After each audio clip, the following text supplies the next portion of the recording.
Hello, everyone. I'm going to do a quick calculation. Well, I say quick, it's actually a kind of long, convoluted calculation, showing you how to actually perform a surface integral, specifically in the guise of calculating electric flux. So it's a completely arbitrary, sort of made up problem, but it sort of gives you an idea of what we mean when we're talking about a surface integral. Later on, I'll make one for a line integral, which is quite a bit less complicated, but it's a thing that you normally don't necessarily learn, and unless you take a calculus 3 third semester stuff, and it's a really good advanced course that gets to make it quite far into the textbook. Most people don't get to cover it at all. So if you're a physics major, you usually find out how to do it when you're actually in your physics classes as opposed to your math classes. And not only that, both it and the line integral are done quite differently usually in mathematics departments as opposed to physics departments. So I just thought I'd show you one. Like I said, I completely made it up from scratch. It's not necessarily physically meaningful, but the key point is how to actually compute a surface integral. So let's get started. I'm going to show you my document cam and we'll go from there.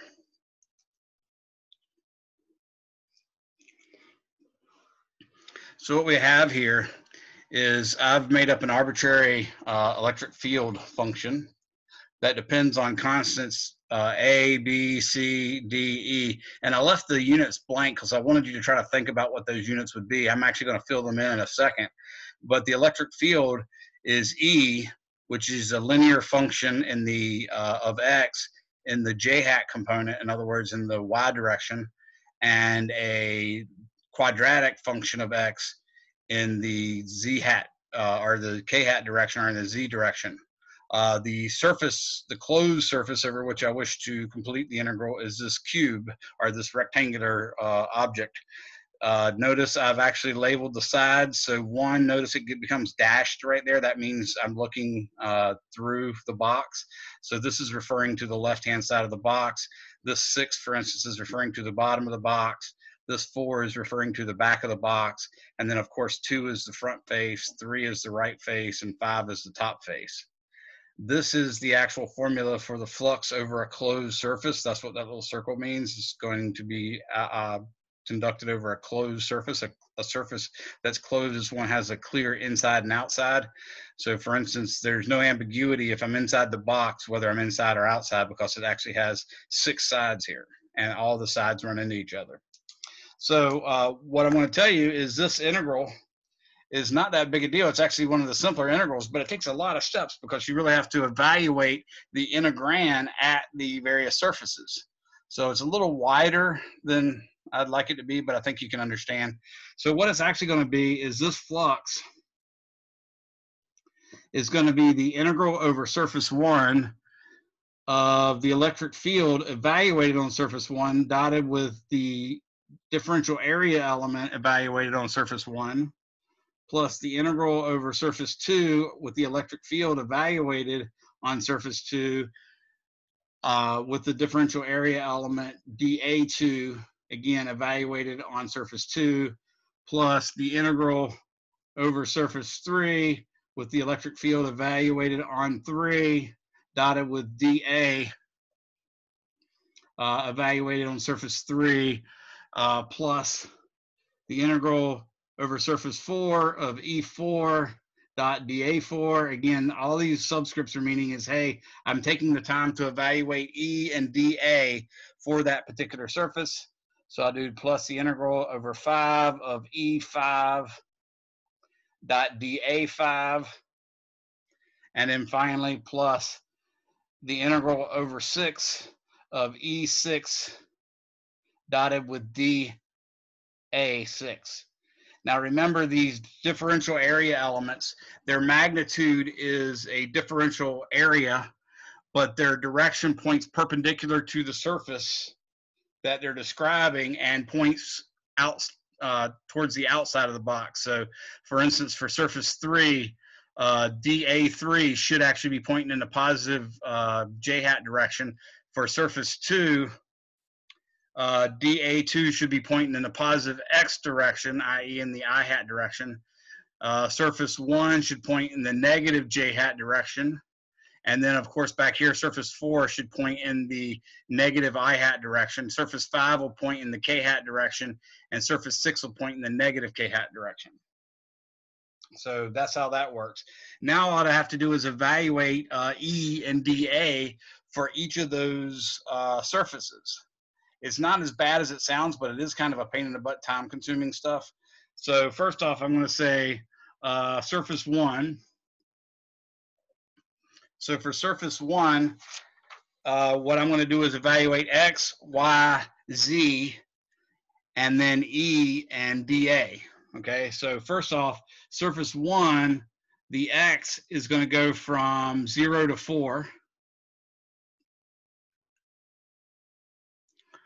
And then, of course, the Y is actually equal to 0. And Z is going to go from 0 to 3. And then dA, I could evaluate that. dA, notice when I look at the electric field, it's going to have a J hat component. So it is going to interact with the dA here, because the dA is going to be in a negative J hat direction. So this one will actually hit on it. So I will need to evaluate that. And this, by the way, was 3.00 meters. Sorry about that. So I now have that. If I want my dA, the only thing that changes on this electric field is X. So if I consistently make the dA component have a dx in it, if the x is actually varying at all, then I will be assured that my integral doesn't vary that much over the differential volume element. So in this case, what I'm going to do is I'm going to imagine dA1 being basically 3 meters tall with a width of just dx, like that. Okay, but it'll be 3 meters tall, and then of course it'll point in the negative I hat direction. So I'm going to say negative 3.00 meters. I'll put that in parentheses. That's the height times dx, and then of course it's got to point in the negative direction. I've got the negative there already, so now I'm just going to put in the J hat direction. And since I know all this stuff, I can now say that E1 is actually going to be equal to A x plus b in the J hat direction plus C x squared plus dx plus E sub C. I just didn't want to confuse it with the electric field. So E sub C, all in the K hat direction. Now, if the x was fixed on the surface 1, then I have to plug in what that x is, but x is not fixed. X is actually varying, so I have to have all that stuff in there. Now is a good time to mention, what are these units? Well, I know the unit for the electric field must in fact be either newtons per coulomb. That was what we originally did for our units of the electric field, or it has to be volts per meter. So this total number right here, remember J's and I's are unit vectors, so they have no actual dimensions. They're non-denominate numbers. So AX has to have units of volts per meter or newtons per coulomb, and X clearly has units of meters. So if I make this volts per meter, then the A has to have volts per meter squared, because when you multiply it by a meter, it gets volts per meter. So I'm going to say A is volts per meter squared. B, on the other hand, has to be volts per meter, period. So I'm going to call this volts per meter. C has to be volts per meter time, and then of course it's got to take into account these two square meters. So I'm going to say that's volts per meter cubed is the unit for that. And then D is linear in X, so that's just going to be like A, so that'd be volts per square meter. And then of course the -4, which is EC, that's just going to be just like B, as in boy, so that'll be volts per meter as well. So that's all those units are, and it's, you can keep the A in there, or you can put the numbers in, whatever you want to do is just fine. Now let's evaluate surface 2. So on surface 2, I see that X is actually a constant. It's actually going to be equal to 4.00 meters. So Y, on the other hand, Y is going to be 0 to 2 meters. And then Z is going to vary from 0 to 3 meters, like that. Our DA has to point in the positive X direction, so DA is going to be positive. And what I'm going to do is I'm going to say, okay, well, let's just draw the differential volume or area element like this, where this distance right here to here is dy, and this height right here is 3 meters. So I'm going to say that's 3.00 meters dy in the I hat direction.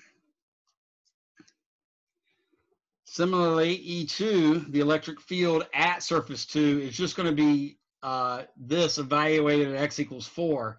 So it should be 4 times A, and A is 4, so that'll be 16.0, and that is volts per meter, plus B, which is just 3.00 volts per meter, all of that in the J hat direction, plus, in this case, the C is actually equal to 2 times the X, which is 4, so 2 times 4 squared would be 32.0 volts per meter, plus D, which is 1 volts per square meter times 4, so that'd be 4.00 volts per meter, plus C, or EC, excuse me, which is just plain negative 4.00 volts per meter, and all that in the K hat direction. As you can see, it's not going to matter too much, because when I take the dot product of DA and E2, there is no I component, so this is all going to become 0 anyway, so I don't even need to waste my time making that 19 and making this 32. So it's really not necessary. For surface 3, that's this right-hand side. So for surface 3, I'm going to say X is going to range from 0 to 4. Y is in fact going to be 2.00 meters. Z is going to range from 0 to 3.00 meters.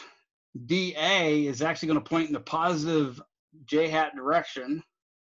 So I'm going to say plus again. And I'm going to use the same area element that I used on surface 1, except it now points in the positive direction. So I'll say 3.00 meters dx J hat. So that's my DA. My E3, on the other hand,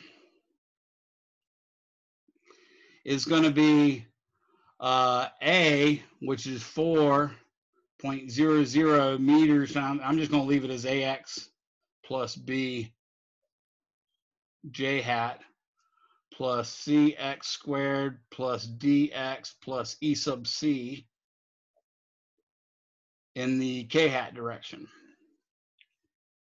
Okay, so now I can just go through this process and do surface 4. Surface 4 is the backside. The backside has a value of X equal to 0, so X is just going to be set equal to 0. Y is going to vary from 0 to 2. Z, on the other hand, is going to vary from 0 to 3.00 meters. DA is going to point in the negative I hat direction, so I'll write DA is equal to negative, and I'm going to use the same differential area element, except differing in sign, that I used for surface 2, so I'm going to call that 3.00 meters dy, but in this case it's negative, so I'll have the I hat over here.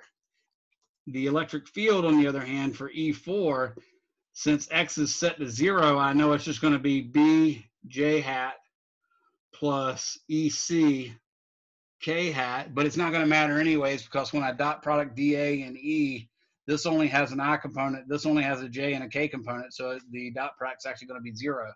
So I can actually write that. I'll do that now. I'll say E4 4.dA4 is actually equal to 0, just like this up here, E2 dotted with dA2 is equal to 0. So those two parts of the integral are going to be easy peasy. We don't have to do a darn thing with them. Surface 5, which is the top surface. So notice that'll point in the positive k-hat direction.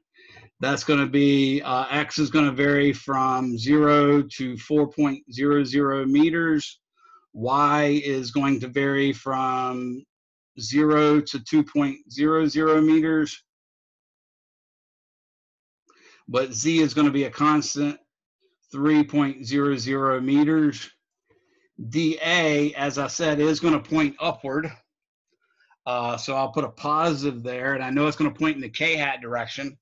The only thing that's going to possibly change is the x. So I'm going to call this the distance from here to, since we're doing the top surface, the distance from here to here is 2 meters. So I'm going to call this 2.00 meters. dx k-hat. Notice the plus sign. Make sure it points in the right direction. The E5 is just going to be, again, x varies, so it's going to be ax plus b in the j-hat direction plus cx squared plus dx plus e sub c in the k-hat direction. And then 6, that happens to be the bottom surface. So on the bottom, we know that z is actually equal to 0, but x is still going to range from 0 to 4.00 meters. Y is going to range from 0 to 2.00 meters. This time z is going to equal to 0.00 meters. The dA is going to actually point in the negative direction, so it'll be negative 2.00 meters dx k-hat, the negative and the k-hat, ensuring that it points downward. Of course, E6 is just going to be the same thing as E5, so it'll be ax plus b j hat plus cx squared plus dx plus e sub c in the k-hat direction. I think you can tell from this already that when you take the dot product, this one's going to give exactly the negative of this one, or this one's going to give exactly the negative of that one. So whatever the integrals of these two turn out to be, they're going to cancel each other out. So they're not going to play a role either, but I'm going to go ahead and show you all that just for completeness. So first off, I got to evaluate the integral over surface 1 of E1 dot dA1. So the integral of E1 dot dA1, that's a dot there, okay, is going to be integral ax plus b j hat, I'll put that in square brackets, plus cx squared plus dx plus ec in the k-hat direction, close the square brackets. That's going to be dotted with negative 3.00 meters dx j hat. So basically what's going to happen is when I take the dot product, I'll get 0 with this k-hat term. So all that's left is ax plus b. And this, of course, negative 3.00 meters will come out in front. I get negative 3.00 meters is out in front. And now I get the integral of ax plus b, which is just going to be 1/2 ax squared plus bx.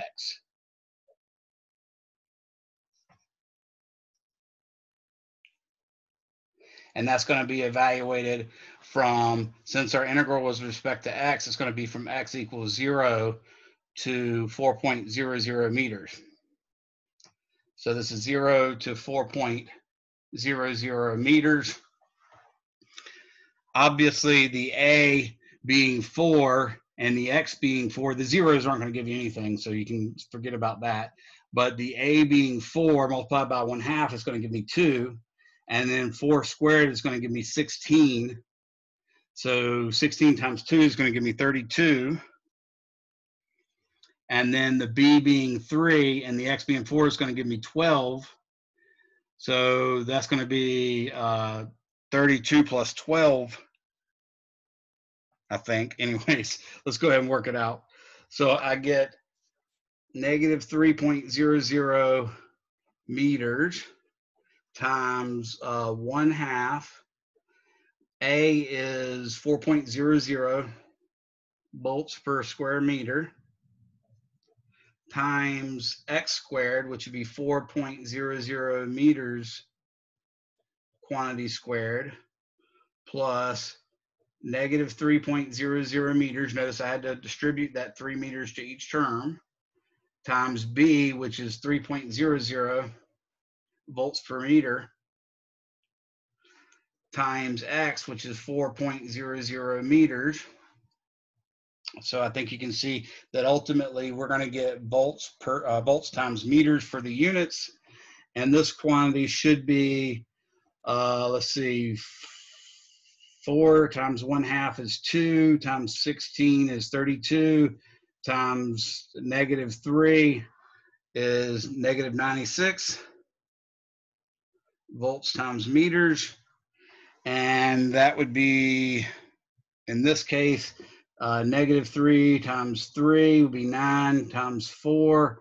9 times 4 is 36. So that'd be minus 36.0 volts times meters. Assuming all my arithmetic is correct, I should get 132 negative 132 volts times meters. That's the same thing, by the way, as volts per meter, which is the electric field strength, times meter squared, which is the area. So I'm getting about negative 132 volts times meters. So that's the ideally what the actual electric flux through surface 1 is. Let's go ahead and do surface 2 while we're at actually surface 2. We see integral over 2 of E2 dA2. If we want to go ahead and do that one, we can just look up here and realize that E2 dotted with dA2, since dA2 only had a I hat component and the E has a J and K, that's going to be 0. So that one's just going to be 0. The integral over surface 3 of E3 dot dA3 is going to look a lot like what we did with the surface 1. So it's going to be pulling out my dA3, that's going to be a positive 3.00 meters, times the integral, again, since this is the 3 is only a J hat component, only the J one's going to survive. So I'll get 1/2 AX squared plus BX evaluated from X equals 0 to 4.00 meters. So this should give me 3.00 meters times 1/2 times A, which was 4.00 volts per meter squared, times 4.00 meters quantity squared, plus now we have the BX, so it'd be 3.00 meters times B, which is 3.00 volts per meter, times 4.00 meters.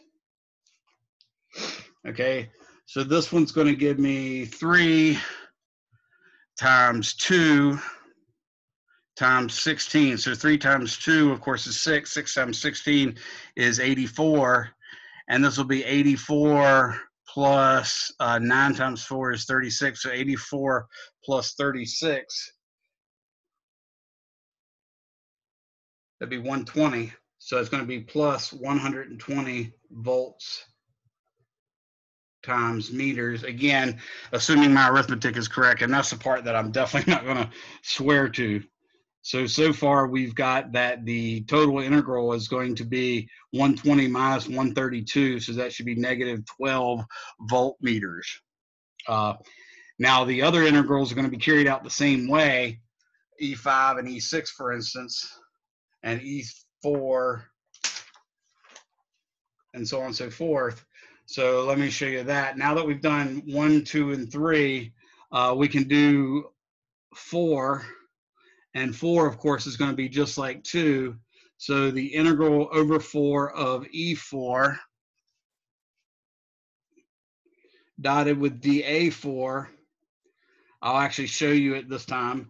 It's going to be the integral from y equals 0 to 2.00 meters of, in this case, the surface 4 has x equals 0. So it's just going to be b j hat plus EC K hat. All that's going to be dotted with with positive 3.00 meters dy, or this one was surface 4, which we decided was, the back one. So that's actually going to be a negative. I'm sorry about that. Negative 3.00 meters. And then that's going to be times dy, and in the I hat direction. So notice again, this I hat, the dot product's a linear operator, so I can pull the 3 out in front and the B and the EC out in front and just say j hat dot I hat is 0, j hat dot K hat is 0, so the ultimate result is just 0. So I get nothing for that one.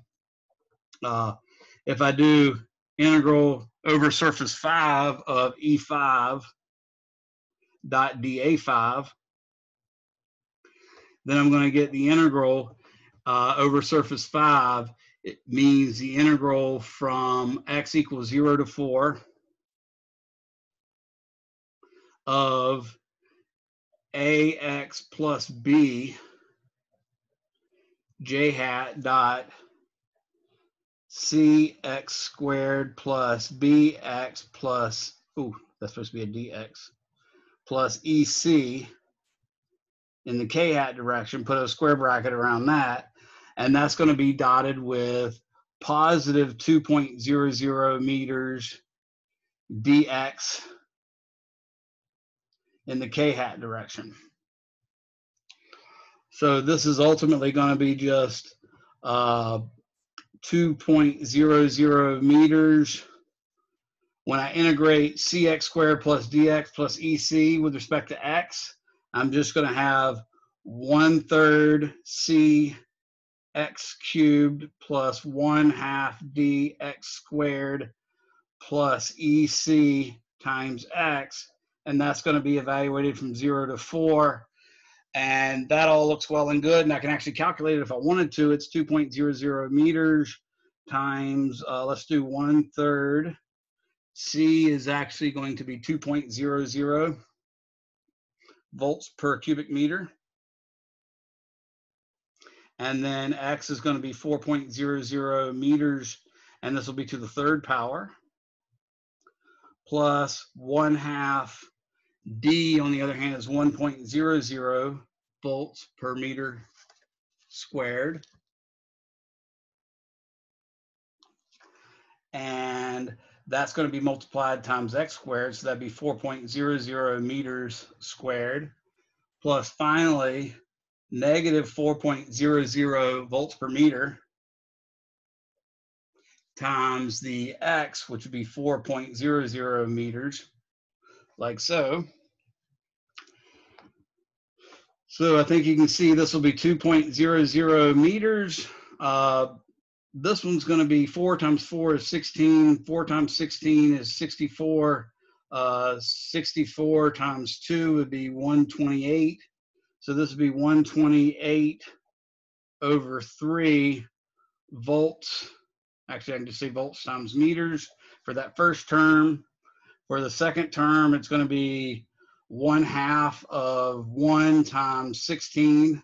So that's 8.00 volts keep wanting to write volts per meter. Volts times meters plus, or actually this one will be minus 4 times 4 would be 16.0 volts. And that should be times meters. Did I copy everything right?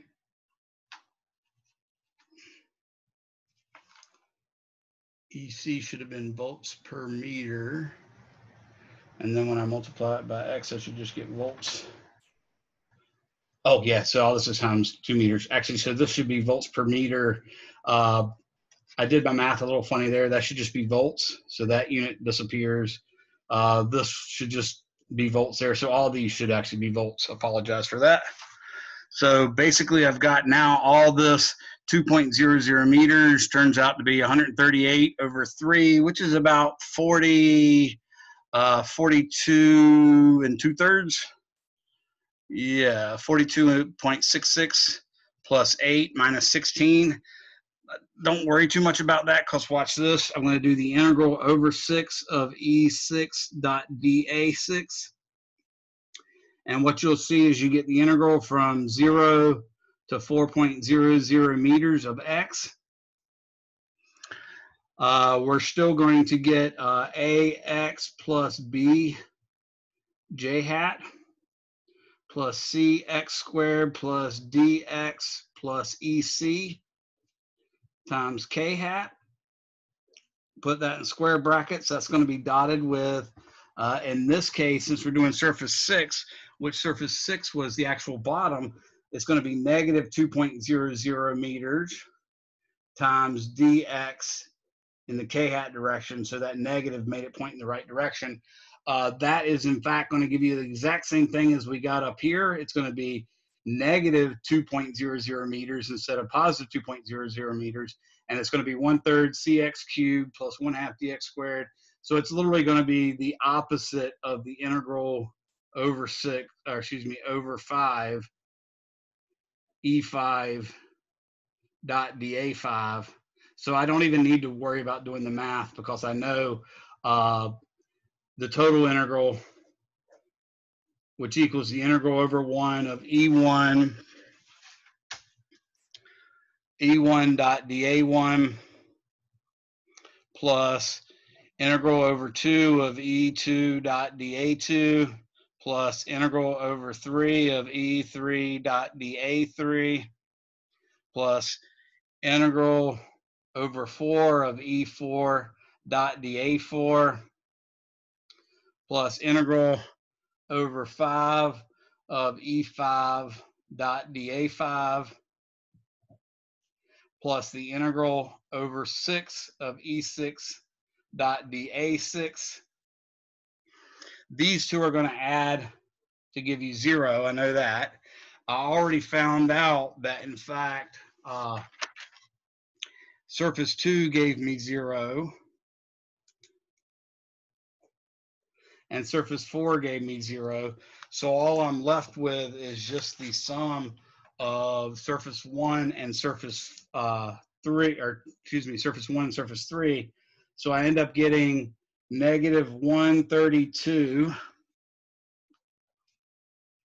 If I can keep track of where my paper is, negative 132 volts per meter, or excuse me, dang it, 132 volts times meters plus 120 volts times meters,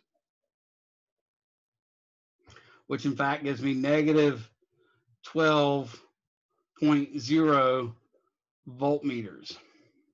So that's the complete surface integral, or electric flux, through this. Now what that means is, remember, Gauss's law says that the electric flux is equal to Q enclosed over epsilon naught.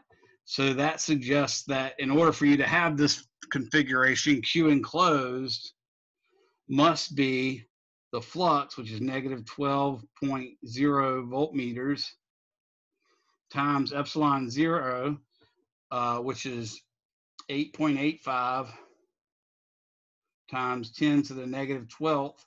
And that one's coulombs, excuse me, that one is Coulomb squared per Newton meter squared. So you can actually compute all that if you wanted, and I will. It's going to be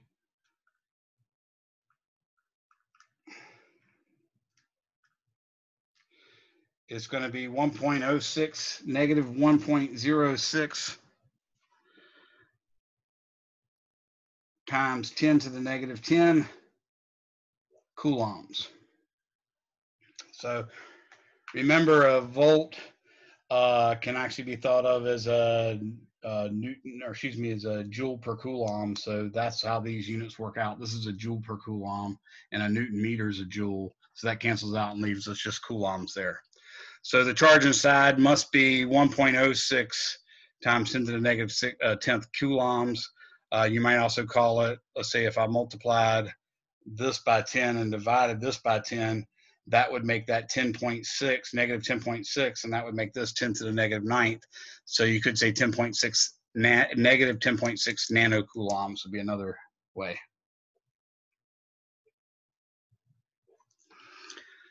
So that's it. Again, I can't swear by the arithmetic. I was doing a lot on the fly. There's some probability I got it wrong. Please, by all means, email me or post a comment if the arithmetic is wrong and you found it. Just tell me what you think it is, and I'll give you credit. And of course, obviously, I'll thank you for it. So here's just quickly running over everything we did. So I was able to determine that the units for A, B, C, and D were as shown here. So A would be volts per square meter, B would be volts per meter, C would be volts per meter cubed, D would be volts per square meter, and E would be volts per meter. I then had to break this integral over a closed surface into these individual surfaces, of which there were 6. And I had to define the dA as not only a magnitude of a differential area element, but also having a direction. So that's what we did. On each surface, we evaluated it, and we had to remember that the dA vector always points outward from the closed surface. So for instance, for surface 1, which is the left-hand side, the dA would have to point in the negative y direction, which is negative j hat. And for surface 3, it would have to point in the positive y direction, which is positive j hat. And for surface 2, it would have to point in the positive x direction, which is I hat. And then surface 4, it had to point in the negative x direction, which is negative I hat. And similarly for 5, it had to point in the positive k hat direction. And for 6, it had to point in the negative k hat direction. So that's what we were computing with all this stuff. And to make it an actual surface integral, you have to evaluate the individual integrands on the surface. So if the surface had a constant x, that means you would actually replace the x with what that constant is, and that's what we did here. But it turned out when that was the case that E2.dA2, since dA was an I component, or it was pointed only in the x direction, and E pointed in the y and k and z direction, then the dot product's automatically going to give 0. So most of it turned out to be 0. The 5th and 6th surface did not turn out to be 0, but they turned out to be the opposite of each other. So they added to give us 0. And we just went through and computed all this again. This is where things got a little hectic. I was doing math in my head, so there's some probability that some of these numbers are completely wrong. Same thing over here. But like I said, the mathematics of how I did it should be correct. It just might be off by some arithmetic because I was, again, working in my head. And this was the end of all of it. So that's the integral over surface 4 of E4 dA4, and the integral over surface 5 of E5 dA5, which instead of me actually computing to its finished product, again, I made some arithmetic calculations here in my head. So there's some probability all this crap could be wrong. But the important point was that no matter what it was, it turned out to be the exact opposite of what the integral over 6 E6 was. In other words, one was positive, the other was negative, but the same numbers. So those two added to give me 0 anyway, so it didn't really matter. Well, I hope that helps you understand the complexities of surface integrals.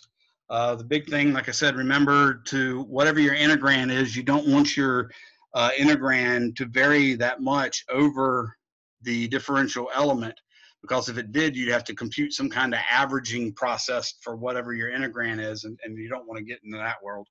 So I hope that helps. Have a good day.